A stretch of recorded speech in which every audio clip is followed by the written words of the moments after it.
Hello friends, welcome to my channel. कैसे हैं आप लोग? आई होप कि आप लोग भी अच्छे होंगे।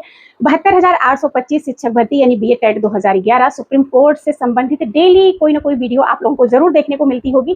वो मैक्सिमम चैनल जिन लोगों का है यूट्यूब के माध्यम से या फिर और न्यूज़ चैनलों के माध्यम से, न्यूज़पेपर में भी बहुत सारी अपडेट्स आ रही हैं। 72,825 शिक्षक भर्ती से लेके 2 महीने से आप लोगों को डेली कुछ ना कुछ इन्फॉर्मेशन देखने को मिल रही है, लेकिन उसका अंत में रिजल्ट का क्या आ रहा है? सिर्फ जीरो।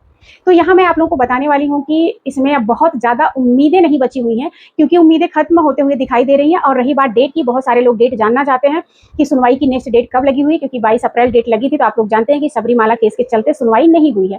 तो 22 अप्रैल के बाद से सब लोग हर दिन इंतजार कर रहे हैं कि कब डेट लगेगी, कब सुनवाई होगी। तो बहुत जल्द आप लोगों की सुनवाई होने वाली है इसी मई में। 14 मई के बाद कभी भी आपकी डेट लग सकती है, और मान के चलिए 20-22 मई से पहले आप लोगों की सुनवाई होने की पूरी संभावना है।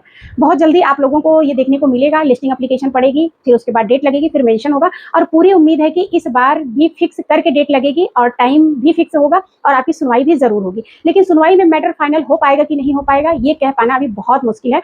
और रही बात सरकार के साइड से, सरकार ने जिस चीज को कहा है कि हमने 66,000 पद भरे हैं, बाकी बचे हुए पदों पर सरकार भरने के लिए एग्री है। तो मैं आप लोगों को बता दूं कि ये निश्चित तौर पर ऐसा कोई एथेंटिक एविडेंस प्रूफ नहीं किया गया है, सिर्फ ओरली इस चीज को कोर्ट में बताया गया है। कहने का मतलब है कि 66,000 भर्तियां हुई भी हैं कि नहीं, ये भी अभी सस्पेंस में ही है।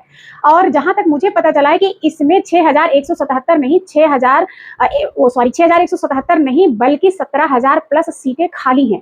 कहने का मतलब है कि यहाँ पे जो संख्या देखने को मिल रही है, 2011 और 12 में जो बचे हुए कैंडिडेट्स हैं, जिनकी अभी कहीं जॉब नहीं लगी हुई है, कोर्ट के माध्यम से वो अपने हक की लड़ाई लड़ रहे हैं, तो मैं आप लोगों को बताना चाहूंगी कि उसमें 17,000 प्लस सीटें खाली हैं, ये मिल रहा है जानने को। लेकिन इसका कोई एथेंटिक एविडेंस नहीं है, उसी तरह जिस तरह से सरकार ने अभी 66,000 भर्ती का एविडेंस प्रस्तुत नहीं किया है। ये सब चीजें ओरली ही चल रही हैं। अगर इसमें जो लोग लीड कर रहे हैं, आप लोगों के संपर्क में हैं, आप लोग अच्छे से जानते हैं, तो प्लीज इन सब चीजों को सामने लाने के लिए कोर्ट के माध्यम से आप लोग बात करें। और एक सबसे बड़ी समस्या जो ये चल रही है, अभी सारे एडवोकेट किसी एक पक्ष पर सहमत नहीं हो पाए हैं। 22 अप्रैल के पहले जो भी सुनवाई हुई थी मार्च में सुनवाई में इसलिए चीजें क्लियर नहीं हो पाई क्योंकि सब अपना अपना पक्ष रख रहे थे। कोर्ट में बहुत ज्यादा ही माहौल खराब हो गया था, तो इसकी वजह से सुनवाई नहीं हुई। और कहीं ना कहीं कह सकते हैं कि लोगों में यूनिटी नहीं थी और लोगों ने पहले से प्लानिंग नहीं किया था। प्लानिंग के तहत कोई भी चीजें कोर्ट में प्रेजेंट नहीं की गई।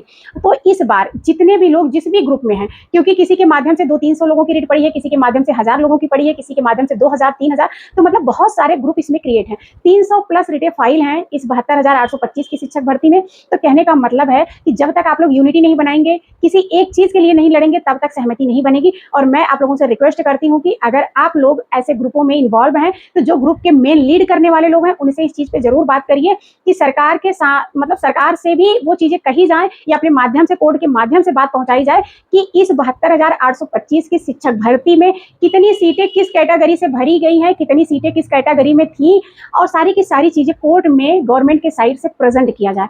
इस भर्ती की पारदर्शिता की पूरी मांग की जाए, तभी आप लोगों के, मैक्सिमम लोगों के अधिकारों को कोर्ट से रिलीफ मिलेगा। कहने का मतलब है तभी क्लियर हो पाएगा कि रियल में इसमें क्या 17,000 प्लस सीटें खाली हैं। अगर इतनी सीटें खाली हैं तो फिर तो सबके साथ न्याय हो जाएगा।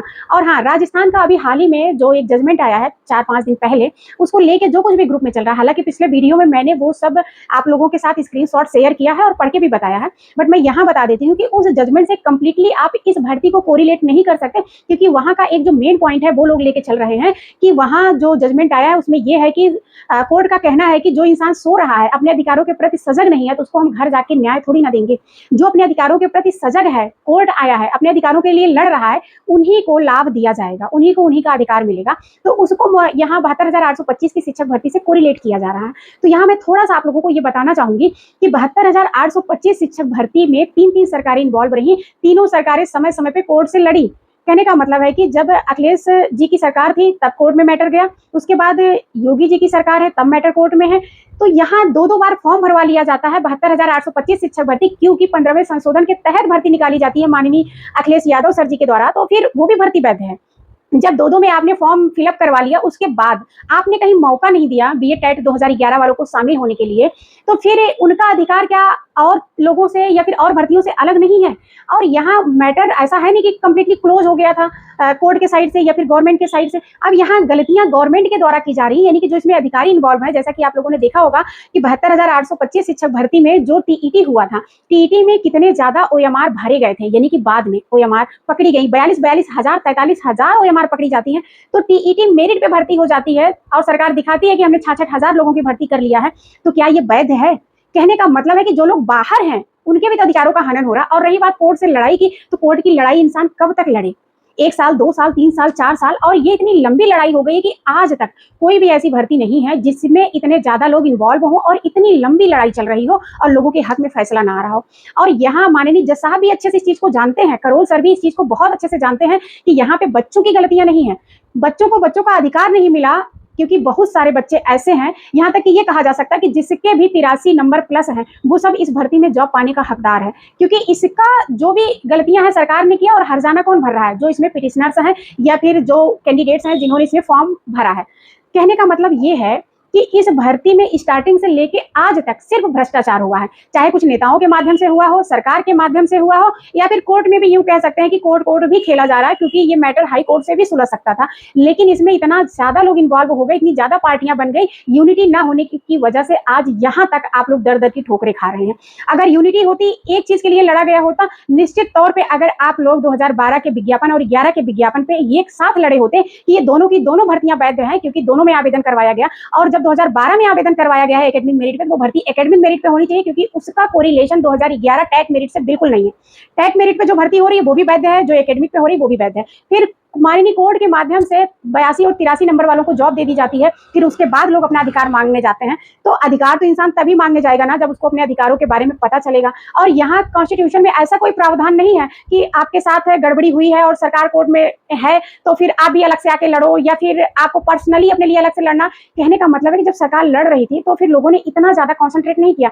और फिर तब की और आज की परिस्थितियां बिल्कुल अलग है। किसी को नहीं पता था कि भविष्य में हमें अब मौका ही नहीं मिलेगा, या फिर हमारे तरफ कोई भी सरकार ध्यान नहीं देगी।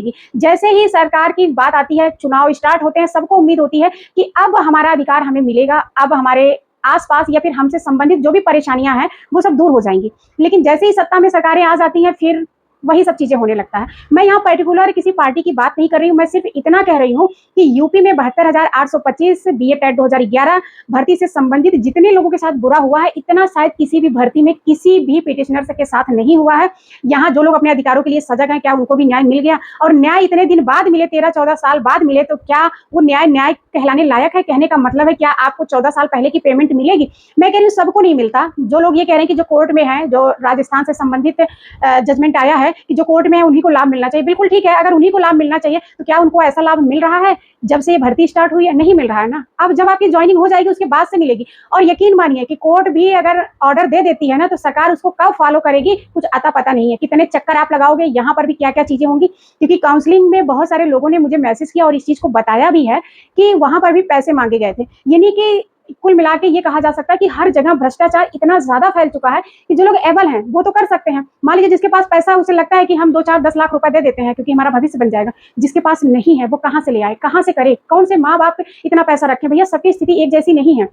तो इस 72,825 की शिक्षक भर्ती में मैं इतना कहना चाहूंगी कि प्लीज अगर आप लोग सक्षम है, आप लोग कोर्ट में हैं, आप लोगों ने ज्यादा पैसा दिया है, तो उन भाई बहन को भी अपने साथ में लेके चलिए जो लोग ये इतना पैसा और ये सिचुएशन एफर्ट नहीं कर सकते, जिनके पास इतने संसाधन नहीं है।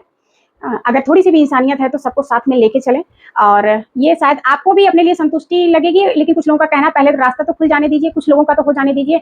तो कुछ लोगों के होने के बाद भी जो 12,000 कुछ को के लिए जो जजमेंट आया था, उनमें से पूछिए बहुत सारे लोग हैं जिनको ज्वाइनिंग नहीं दी गई है। उनसे जाके मिलिए ग्राउंड लेवल पे, उन लोगों से क्या बोला गया, कितने पैसे मांगे गए, क्या तरह की चीजें हुई।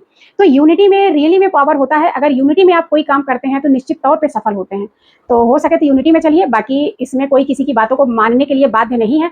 सबको राइट है, सब कोई अपने हिसाब से अपनी लाइफ जी सकता है। जिसको जो उचित लगे वो करे। और मैं भी अपने माध्यम से जो उचित है वो कर रही हूँ, ऐसा नहीं है। हाँ, कुछ लोगों का कहना है कि इनके नंबर इतने कम है, ये है, जो भी चीजें हैं। भाई मेरे नंबर कम है या ज्यादा है, हमने आपसे नहीं मांगा है। आप अपने लिए योग्य हो, मैं अपने लिए योग्य हूँ। आप अपनी लड़ाई लड़ रहे हो, मैं अपनी लड़ाई लड़ रही हूँ। तो यहाँ मेरे ऊपर टीका टिप्पणी और कटाक्ष ना करें। हाँ, और रही बात वीडियो बनाने की, तो ये चैनल मेरा है, मुझे जो उचित लगता है, जो सही लगता है वो मैं वीडियो बनाती हूँ, और पर्टिकुलर किसी को शेयर नहीं करती हूँ कि मेरा वीडियो आप देखो। हाँ, अगर आपको मेरी जानकारी सही लगती है, लगता है कि मैं सपोर्टिंग हूँ या फिर मैं ठीक कर रही हूँ, तो आप मेरा वीडियो देखिए। अदरवाइज कोई मेरा वीडियो जाके आपको पिंच थोड़ी ना कर रहा है कि नहीं इस वीडियो को रीड करो, मतलब वॉच करो। तो बात समझिए। और अगर आप में भी इतनी काबिलियत है कि आप ज्यादा जानकार हो, आपको ज्यादा चीजें पता है, कमेंटबाजी करना आपको पसंद है, तो आप भी अपना चैनल बना लीजिए, फ्रंट पे आइए, जरा बोलिए। हाँ, एक आध दो वीडियो बनाइए तो समझ में आ जाएगा कितनी क्वालिटी है कैमरे के सामने बोलने के लिए, कैसा कॉन्फिडेंस चाहिए, क्या चीजें चाहिए, तो आपको खुद ही एहसास हो जाएगा। और जो लोग आके बढ़िया कमेंटबाजी कर जाते हैं, एक बार अपना वीडियो बना के खुद ही वॉच करिएगा तो समझ में आ जाएगा कि काबिलियत कितनी है। सिर्फ नंबर से आपकी काबिलियत की पहचान नहीं होती। कभी कभी होता है कि पेपर आपके अकॉर्डिंग आ जाता है, कभी कभी होता है कि वो कैंडिडेट बहुत मेहनत किया होता है, दिन रात एक किया होता है, उसके अकॉर्डिंग पेपर नहीं आता है। ठीक है, कभी कभी पेपर में भी किस्मत साथ दे जाती है, कभी कभी आपके तुक्के भी काम दे जाते हैं, मतलब बहुत सारी परिस्थितियां, बहुत सारी चीजें, सिचुएशंस को ध्यान में रखा जाता है।